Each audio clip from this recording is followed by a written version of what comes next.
আল্লাহর নবী সাল্লাল্লাহু আলাইহি ওয়াসাল্লাম বলছিলেন, এই দুনিয়াতে যা কিছু আছে, পুরা দুনিয়াতে, তার মধ্যে আমার তিনটা জিনিস পছন্দ। কয়টা ভাই?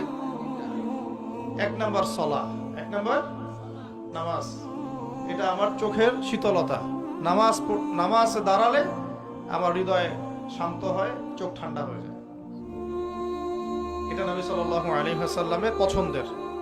দুই নাম্বার, এই পুরা দুনিয়ার মধ্যে আমার পছন্দ হচ্ছে সুগন্ধি। কি পছন্দ? সুগন্ধি। 10টা টাকা যদি আর্ন করেন, 1 টাকার সুগন্ধি কিনেন, সুন্নাত। সুগন্ধি সাথে রাখতে হয়, ব্যবহার করতে হয়, মনটাও ভালো থাকবে। আর সুগন্ধি বেশি ইউজ করলে রোগ ব্যাধিও কম হয়। 3 নাম্বার হচ্ছে স্ত্রী। 3 নাম্বার কি? স্ত্রী।